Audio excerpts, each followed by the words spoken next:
As we were saying in the morning, we are trying to approach a science which is the science of liberation. But the experiences cannot be generalized. Experiences are all individual, and so you cannot generalize the experience. And as you cannot generalize the whole thing, you cannot say it as a science, but still I prefer to use the word science because it's very systematic. And how you can look into your mind systematically and see what's happening in the different strata of your existence. And that is why I prefer to consider it as a spiritual science. So if I use the word science, some of the scientists who are here don't get upset, but it is systematic, so I use the word science. So, and this is the science of transformation. The idea of transformation and why we want to transform. Are we not satisfied in what we are experiencing now? That's the basic question. If you are satisfied in what you are doing now as your life, then you need to look. And then you have to find out the cause of the problem. And once you find the cause of the problem, then you have to find the solution. And that's why we are looking. And when you are looking, at the base, there is some kind of restlessness and sorrow that everybody experiences in their life. Not permanently, but at times. And when the sorrow comes, it grabs you completely and you get into it and then you lose yourself into the sorrow and the suffering.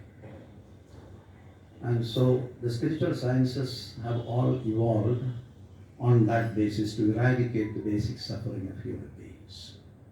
That's the very idea. And some of the basic tenets of this Kundalini yoga is taken from Sankhya. And Sankhya is made by Kapila, Maharishi Kapila, and his main intention is to find a solution for the human suffering. And that is why we are following that basic ideas. And when he was tracing the cause of suffering, he traced it back to the origin of universe. So the suffering was there, according to him, from the very beginning of creation. Creation itself started to get out of that suffering. Some ignorance is the base of the suffering. And ignorance is the cause of creation. And so that needs to be traced. That is what Kapila has done in Sankhya philosophy. And Sankhya is one of the base of yoga as well Kundalini yoga and many of the later philosophies. So the cause and the reasons for doing all these things is to eradicate or find solution for the sufferings. And then details you can, maybe on the way I will talk, or you can read it from some books, what are the different sorrows and Pravita Dukkha and all of this, three forms of sorrows. Anyway, that is not the main interest for today. And today we can start directly to the definition of the Kundalini yoga. So sit, relax. First of all, you have to relax. That's the very basic thing. You sit comfortably and relax yourself. Take a long, deep inhalation, exhale gently and slowly, and relax yourself completely.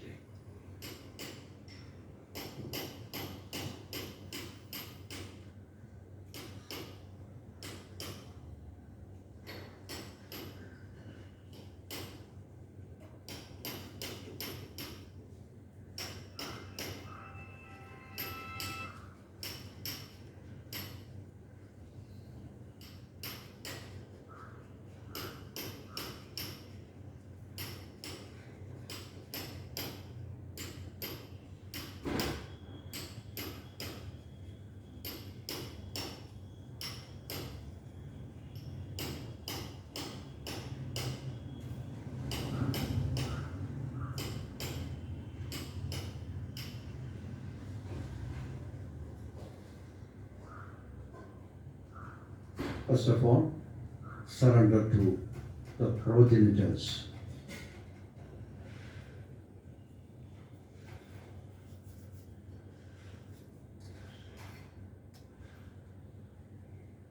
For creating us, two individuals have put that effort.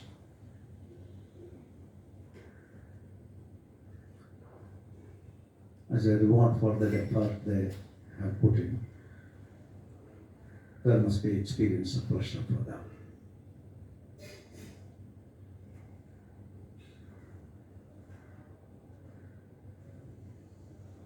So surrender to the creators.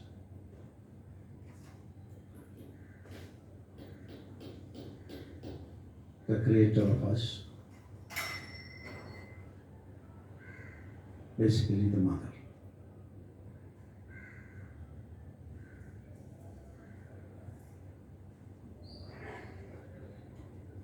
That represents the feminine principle of the world, of the universe. The seen aspect of the feminine principle is our own mother. Whether you have good relationship with them or not doesn't matter. And you have been born in this world from a person, and that's the mother. Forget about all the conflicts, all the ideological differences, all the coercion and pressure that parents have done. Doesn't matter at this moment. But the positive aspect of that is you have a body now.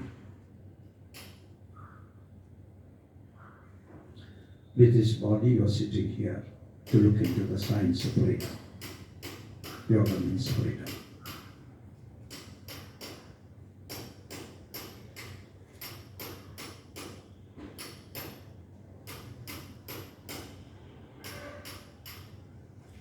And surrender to the mother.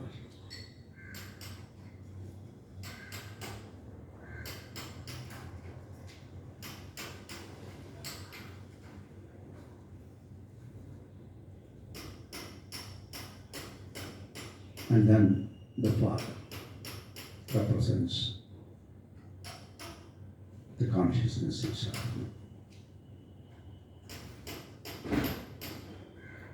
Represents the masculine principle. In the same way, whatever may be the conflict that you hold, that you have accumulated in your lifetime relationship with your parents, doesn't matter because you have a body now to overcome all the difficulties that you have been experiencing in your past.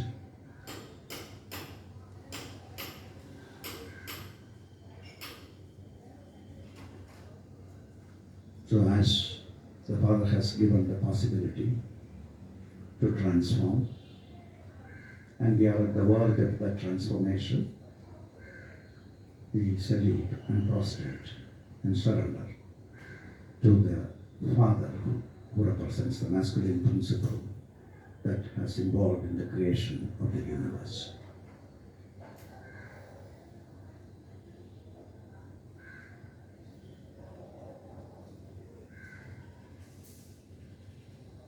And then to the Master. Master is the consciousness itself.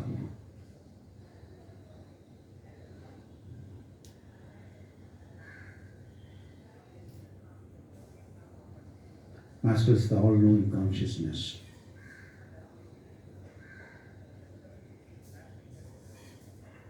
Master is the knowledge itself, the wisdom itself. That has instigated the smooth running of our awareness. And surrender to the Master.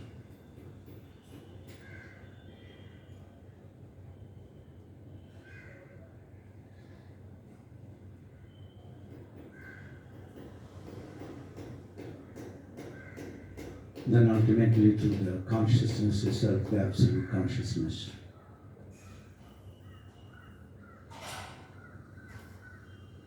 From from which everything came into being, existing, and one day will be withdrawn.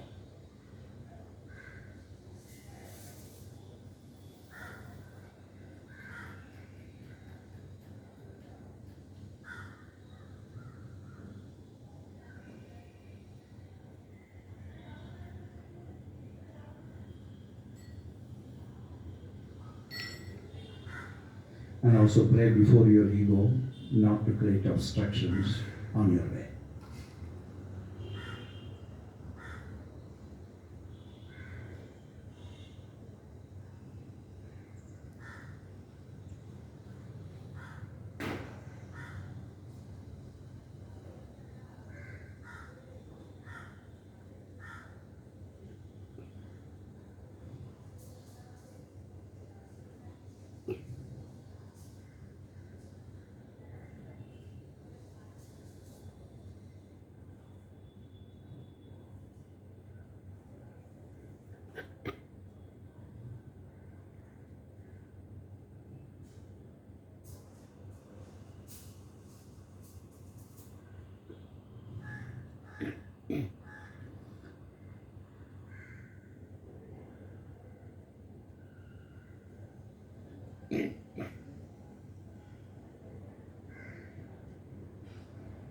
This is the basic platform we set for entering into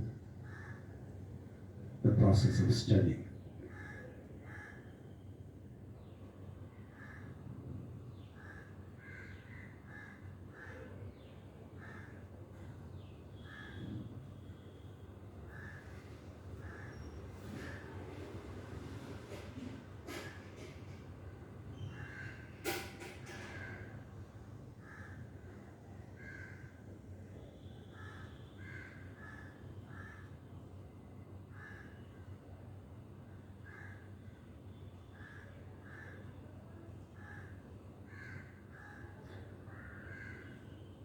All my salutations to all the masters,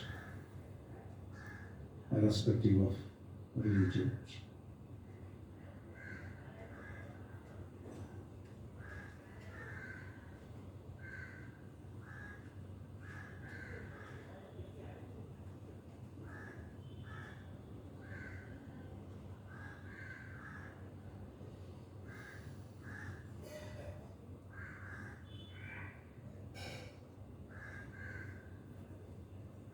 And so on.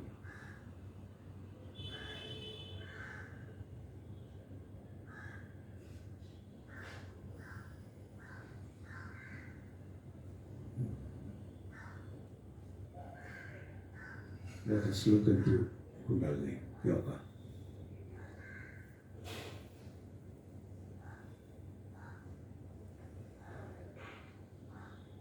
This is a very ancient science.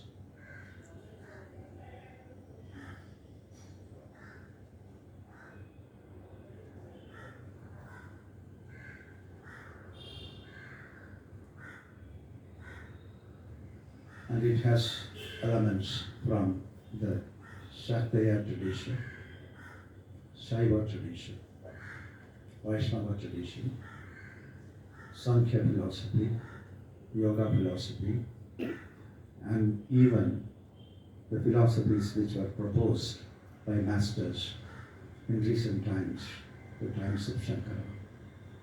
When comparing to the ancient master, Shankara's time is late. And also Ramanuja later.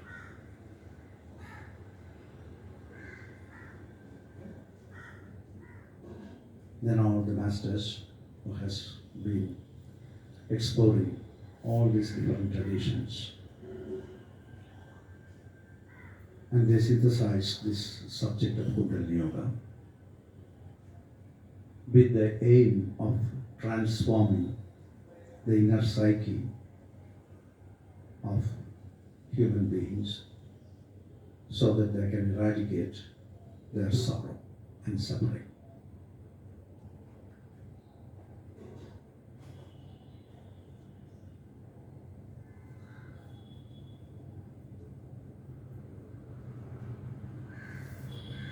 The Kundalini, the word Kundalini comes from the root word Kunda. Kunda means pond. Word Kunda also means hidden. Kunda also means cave. So that which is hidden in a cave is Kundalini. It indicates that we are going to approach something which is hidden, which is not explicitly shown. So that is why we need a tremendous attention to find what is there hiding behind everything. And as a way of understanding this, we have to study ourselves. The biggest book that we have is ourself itself. There are masters who propose so many written ideas, and that is there as helping hand for us to look ourselves. But the basic study needs to be done by the person himself, by looking inward and finding how his psyche is working.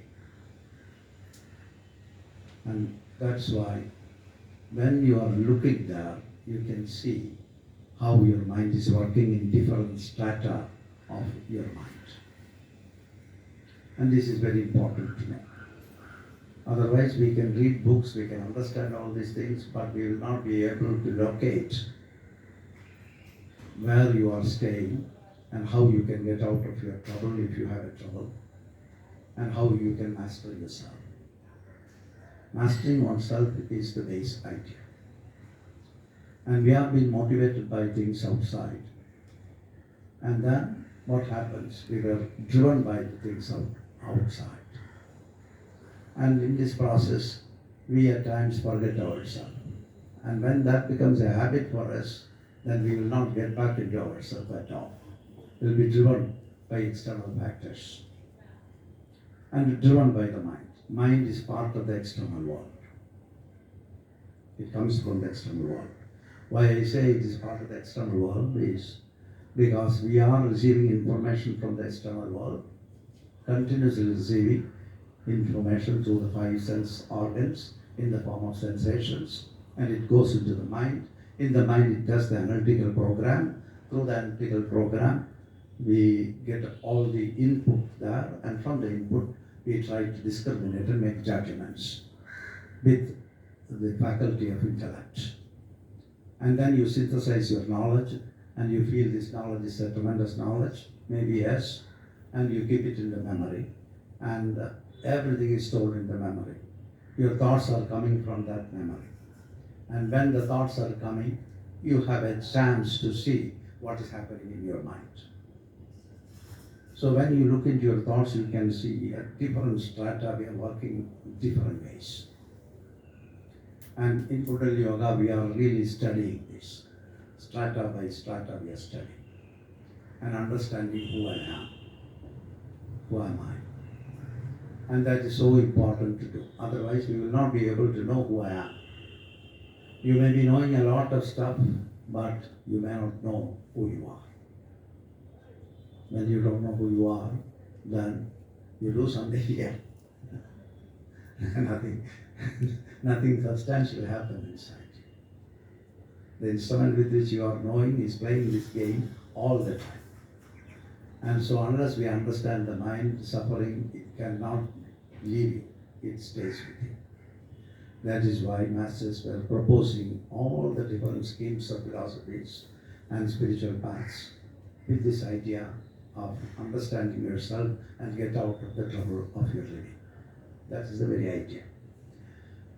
So let us see the definition. The Kunda means a cave, that which is hidden in a cave, a pond. Kunda also means pond. So there are many things that are hiding in the pond that we may not be able to know in the normal plan. As we are motivated by the mind and we go on doing what the mind is dictating you. And then you are driven by the mind. And there comes a question, are you the mind?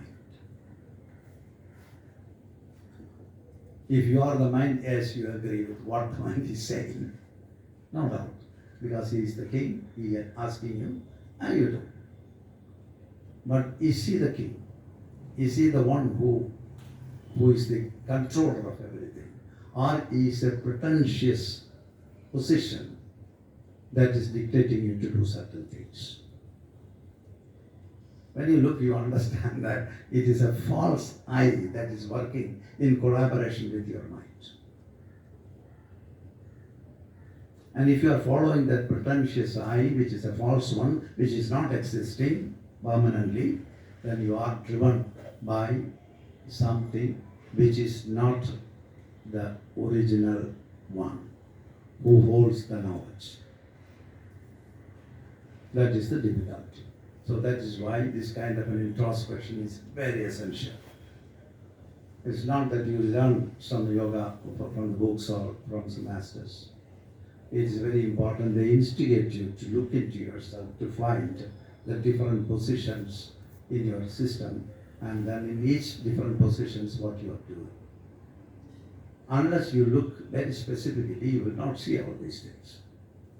So, without seeing things, without understanding things, without comprehending anything, if you are driven by some forces from within, certainly you lead an ignorant life. This is the ignorance. So Kundalini Yoga is a scheme for taking you out of the ignorance and leading you to the light. That's the paradox. Take me out of ignorance and lead me to light. All yogas are doing this. So we are going to enter into the pond to dig and find what is there in the content of the pond. And when you dig, you will see. So the power that is hidden in a cave is Kundalini. Kundalini means that which is hidden in a pond, that which is hidden in a cave.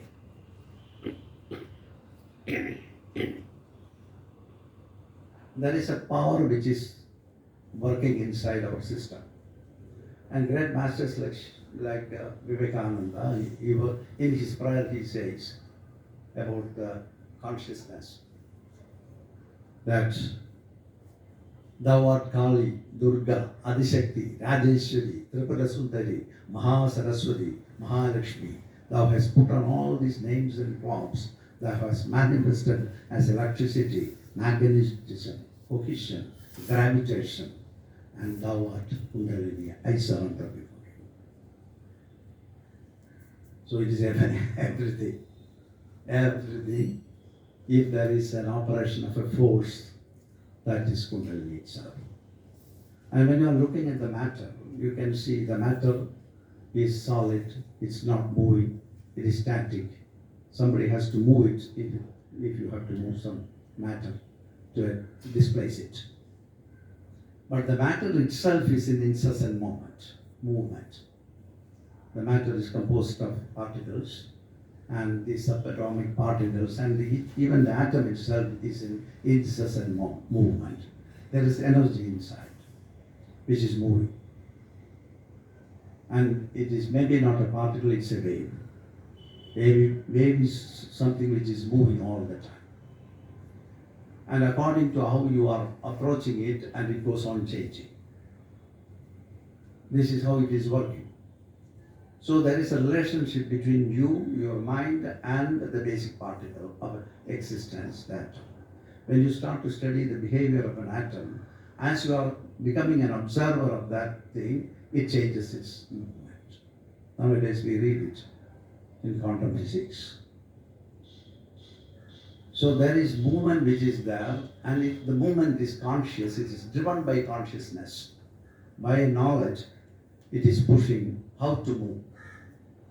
And if an external force is looking at it, then it goes on changing its movement. So the movement itself is very conscious. Our basic component of nature, which is atom itself, or the subatomic existence, which itself is in incessant motion. If there is motion, there is time, space, cause and effect. So we are bound by this basic three principle of time, space, cause and effect. And we are not out of it. We are moving on this. And then if your mind is not working, you put it into your mind the whole thing, because with the mind you are trying to understand the world. If you are looking into your own mind, you can see that there are thoughts which are coming like waves, it is coming up. And you look into the root of it, you see it comes from the memory. All the latent impressions which are hidden in the memory, stored in the memory, something gets triggered. A small force enters inside the memory, which they call as Icha, willing. This force is called Icha. And that force enters there, it triggers. It makes a memory move into the form of a thought, and the thought comes on the surface of your conscious mind, and then you become aware that a thought is happening. And the thought has a basic driving force as every movement has. It has a direction and it has a movement. Then you are trying to move accordingly. What is the idea that drives you, or the feeling that drives you to make something out of the thought, to fructify the thought? Every thought is coming with the idea of fructification. So this idea, when it is there in the mind, everything is happening in the present moment. Nothing is happening in the future nor in the past, but everything is happening in the present. And when it is happening in the present, if you are not really vigilant in seeing what is happening in the present moment of time, you will not be able to understand what is happening. That's why masters ask you to be very present, precisely on the present.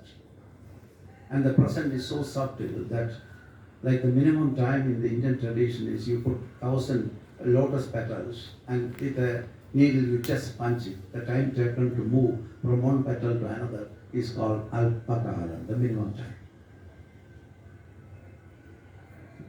It may be, the present may be a fraction of that. And you need to have an absolute alertness to see what's happening at this present moment of time. Not something that happens outside, but something that happens in your mind. This is so important. And this is the alertness that is required for an aspirant to explore the science of yoga. That is why Patanjali, when he started his Yoga Sutra, he started with this word, and now the science of yoga. And now, Atha Yoga Anusasana. And now the science of yoga.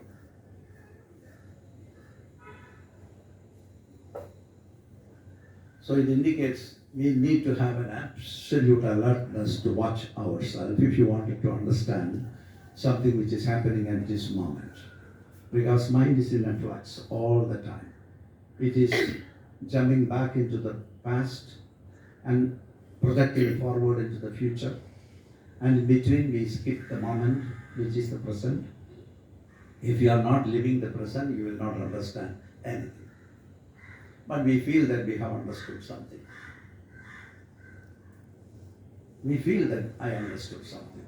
And whatever little thing which we have understood, we hold on that understanding because you like it. It is your invention. Then you get identified with what you have synthesized, and then you start to enjoy it. Your ego gets really boosted and you get enjoyment. And with that enjoyment, you want to share this to the world. And that is a question whether you have understood it properly or not.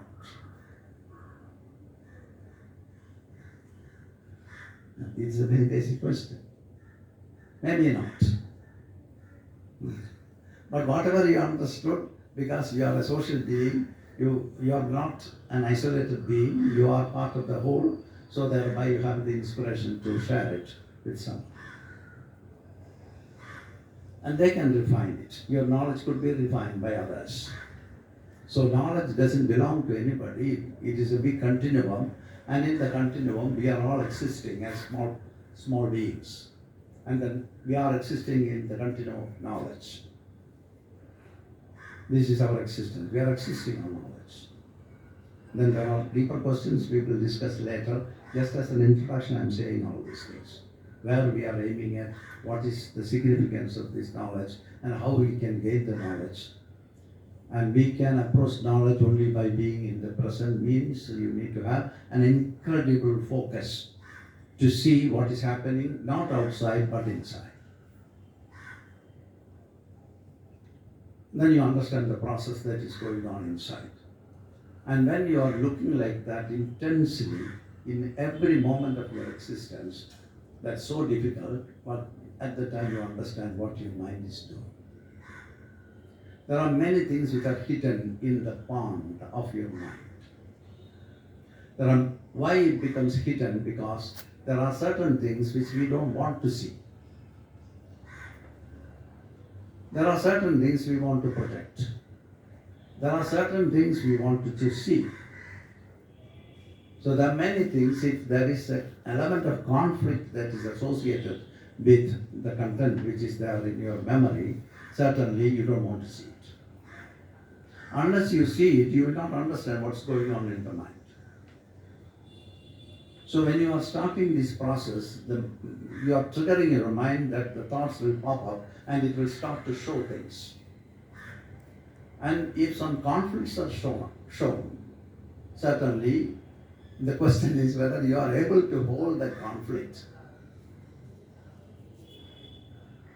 The conflict is created by you, you experienced it. It is just a replica of the conflict which is there in the form of a memory, but not the conflict as it is, but an idea of the conflict which is stored in your mind. And when it is, you are scared of that conflict. Because if you start to see, it challenges you. And what it challenges your person. It is not actually challenging your person, it is challenging your idea about yourself. You are a beautiful person. We are all extremely beautiful beings. But we might have done some small things in our life. And that's gone, that's finished, it's not existing now, but the replica is there. And it reminds you to hold it down, don't bring it up. And so there is a tendency of suppressing these facts. And when it is suppressed, the conflicting things, when you suppress down to the deeper part of your subconscious, certainly it is coming closer to your unconscious mind. Your unconscious mind is taking care of the physiological function. So when you suppress it, it goes closer to the control center of your physiology. And then it alters your physiology. It needs to be taken out. If it stays there, it is a problem actually. Somehow, either today or tomorrow, you have to get rid of it. Better earlier. So many people are scared of Kundalini Yoga because these things will come up. Or you get crazy. You are already crazy. You have created all the troubles. You are holding all the troubles. But you don't want to look into the troubles. And somebody comes and tickles on the trouble. And you hate the person, you don't want to see the person thereafter. How long you can hide yourself? When the person is coming, you close the door immediately. He is coming. And if there is some friends, you close it. If you are alone, okay, you manage. So the fear of losing the image, as if the image is the main thing. Image is nothing. You are different from the image. But we feel that we are the image. That's why collapsing of your image is equivalent to death. That's very hard hiding. Your image can collapse. That's what sannyas does for you. You leave everything. You become a beggar. You may be the son of the most rich man, or maybe a king, Buddha. Buddha was the king, was the king actually. Son of a king. But he left everything, he became a beggar. You don't know when he will get his food. And wandering, starving, and getting very big sickness, actually, diarrhea. He was actually having diarrhea for a long time. He almost lost. So this is something so special that we can look, that even such a king of a lord or king, the son of a king, has to sacrifice everything. Sacrifice is not an external thing, it is something internal. You sacrifice everything, you hold everything inside. Normally we do this. External things you sacrifice, that we can see in people who are wanderers looking for sannyas. They leave everything and go there, and then you follow them, you understand whether they have actually sacrificed everything, you are holding them. You just hold them at the right point, you see everything comes up, the king comes up. So we are very much attached with the image that we have built up about ourselves. And that I is not the true I, that's a false I. And why are we pretending, why are we trying to hold this false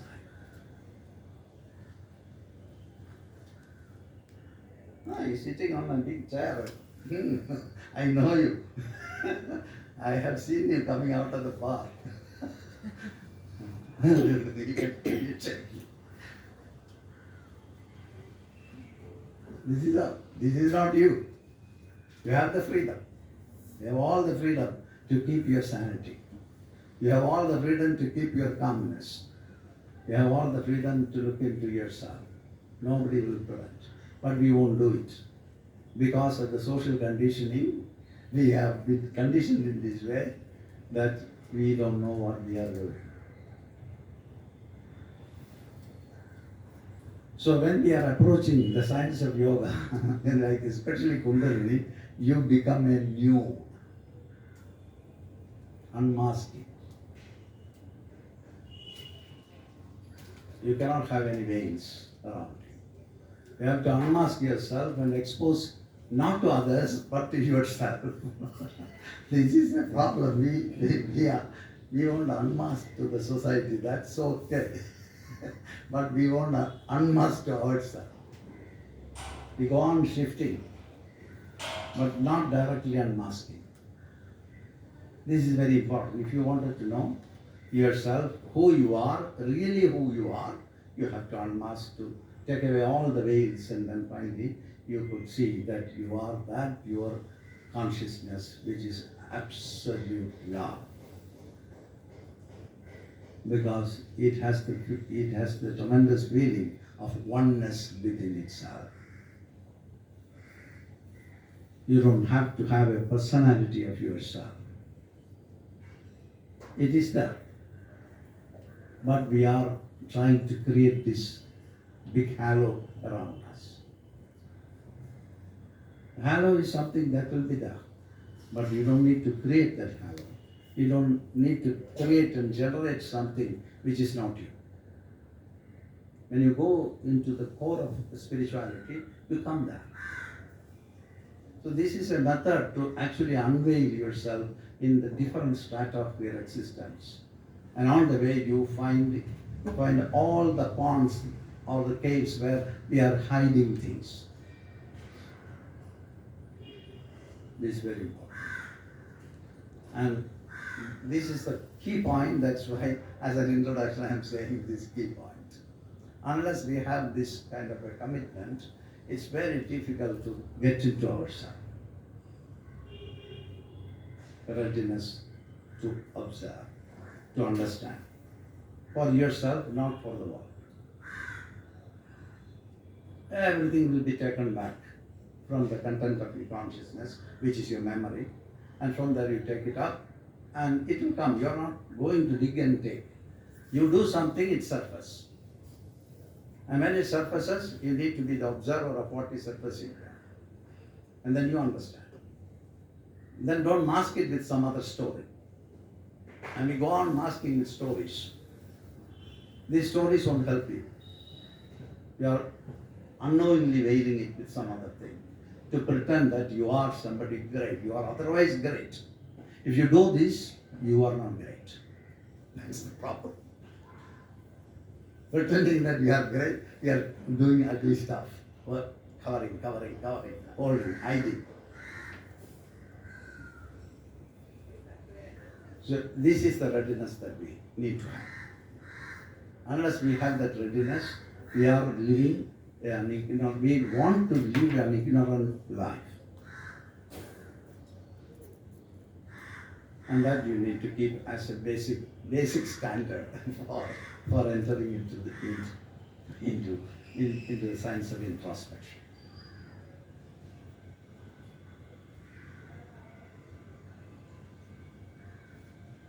So let's see.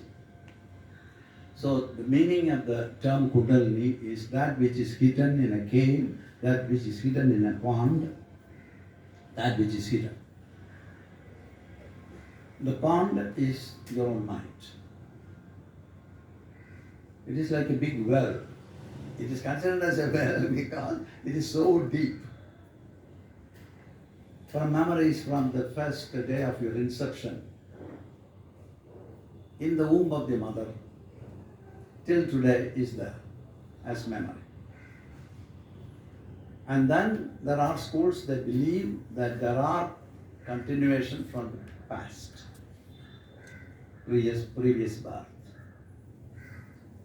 There is no scientific evidence, but there are instances, maybe like not like an experience of everybody. Some people have this experience about their past.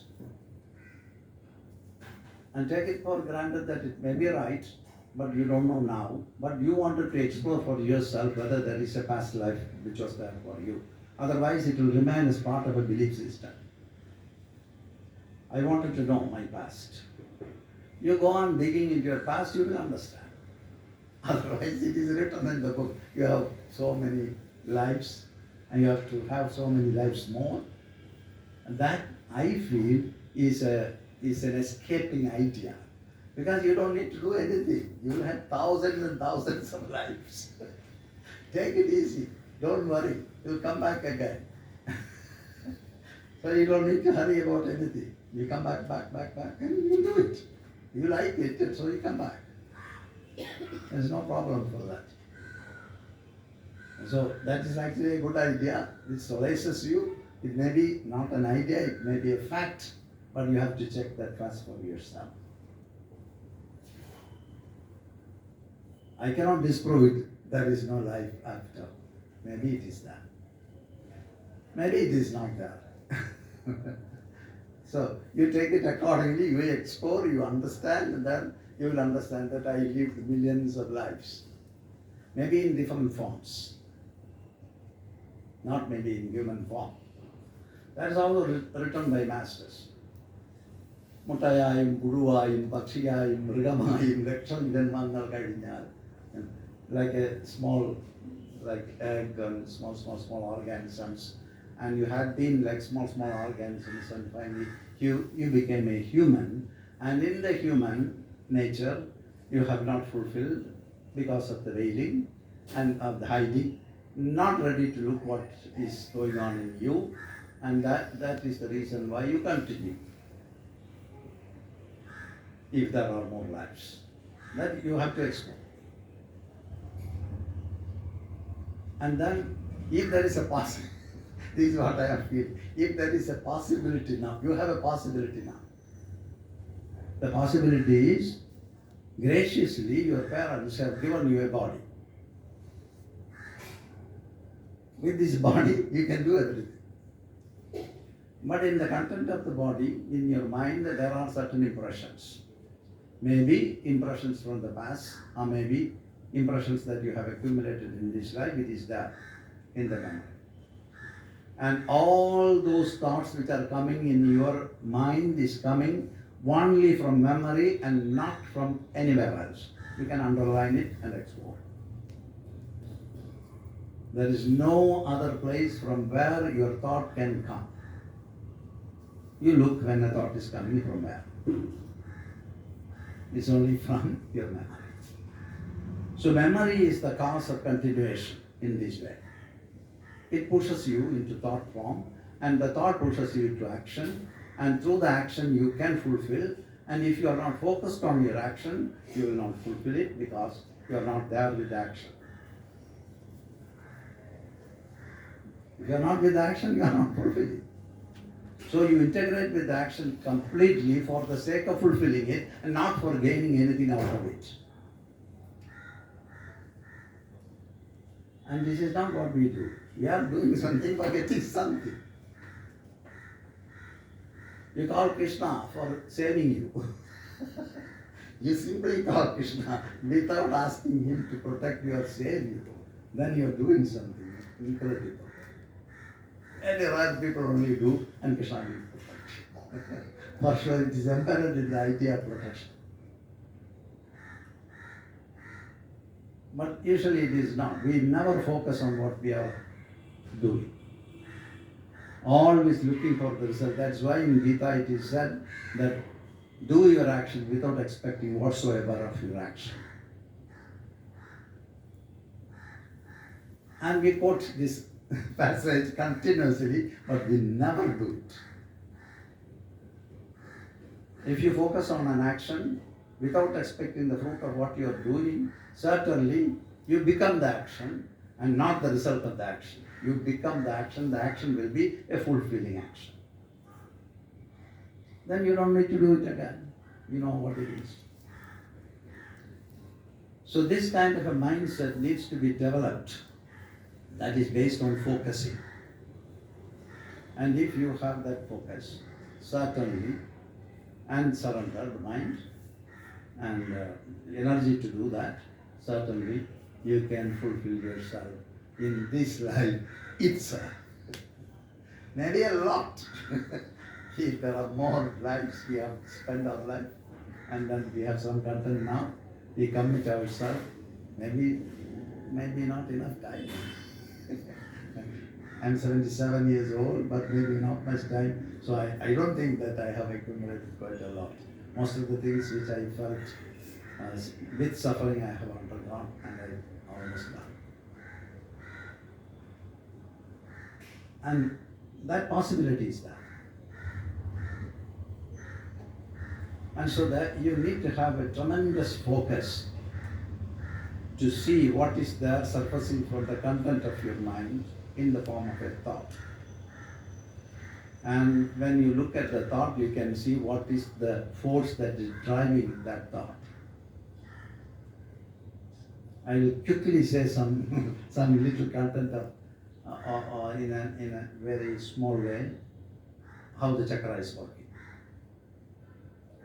Because it's a spontaneous talk actually. So, a thought is coming that based on a need, now you have all had your breakfast and so you're not hungry. You're not thinking about hunger at all because no hunger.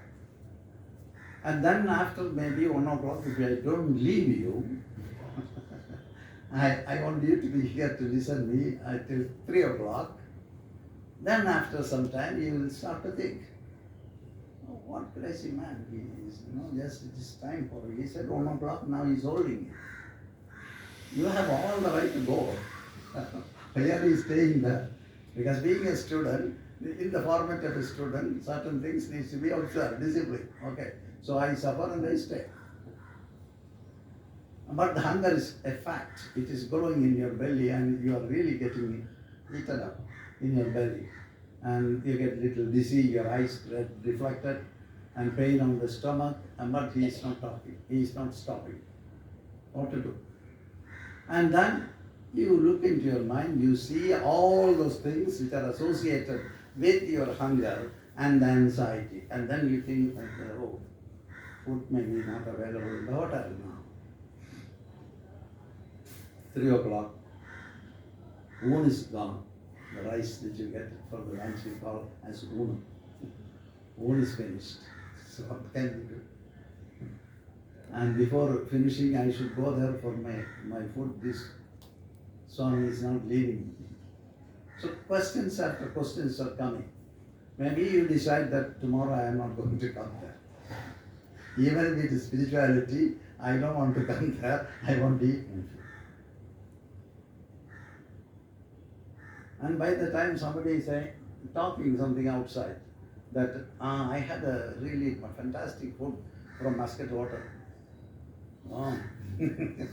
See, suddenly it triggers. Some input that is coming from outside is triggering it.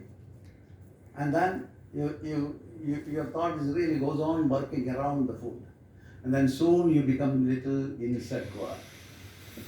If he is not leaving me, what will I do? You can go. So what in the social context you cannot go. So what will I do? You get into an existential threat. Simply because you are going to lose one knee. You create a world around this. The world starts to become bigger and bigger and bigger. And then you get caught up in this world which is created by you and you get very frustrated, you feel very insecure, and then finally you could not stay there. And all the turmoil that goes on in your mind, if you know how to watch, you can see. If you don't know how to watch, you go on cursing the other one who is not letting you go away. Nobody is letting you go away. You can go at any time, if you want. See, you have created a hallucinatory world around you on the context of food. And then you look, there is an announcement. Somebody is saying loudly that there is a bomb blast in Valdegarh Junction. And then you cannot sit here. It is in Valdegarh Junction. And you start to think about your children, what's happening there, and then you get up immediately. We are sitting here for liberation. You want to really liberate you. But now, and there is a bomb blast in Valdegarh Junction and food is coming, you get really crazy, and if you have to stay here, then you wanted to go and look, safeguarding your position. Threat to your security. And then maybe the thought comes, will they come and attack my home? I have forgotten to lock my house. They get inside, they take all my money, my gold, everything.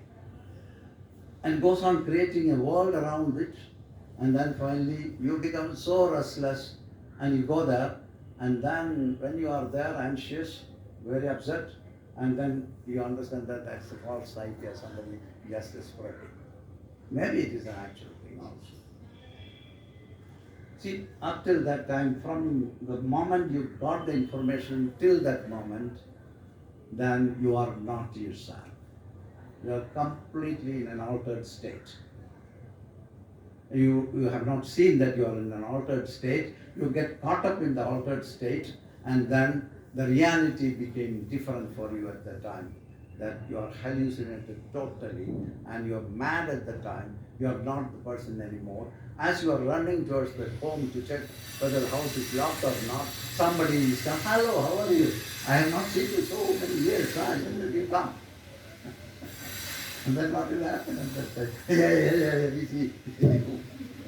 We go. This is how we create for that. This is done by your Kundalini. This is done by your Kundalini. Your force is changing. Your awareness is altered. And the awareness which is functioning in the form of energy for pushing your organs in motion has been altered, that thereby you created a different world, and in that different world you are suffering now. But you are not aware that you are suffering. After everything is fixed, and then understand that, oh, that was just a story some foolish people have really generated, but you are not fool. By that foolish idea, you are really driven crazy, but you are not fool, but that foolish man has done it. You put the whole responsibility on the other one. And then you are still the old gentleman with all knowledge, ideas. Then that situation is over, you are normal again.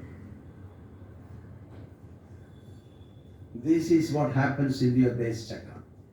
The aspects of food, security and shelter. And when food is negated, you see all the negative traits and the hell that you create. All the negative deities which you hate and you're scared. If you see that deity at the middle of the night, you get very scared and you create the deity at the time. And you have to pray to the deity, please protect me. Please protect me, let me live my life. I need your support. So some traditions work in that way. You can directly work also.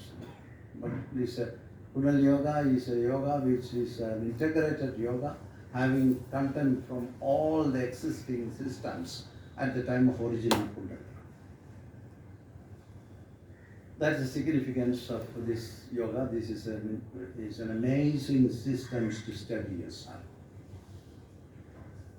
And this is the aspects of the base chakra. I will come into the details of it. Do you want to take a break?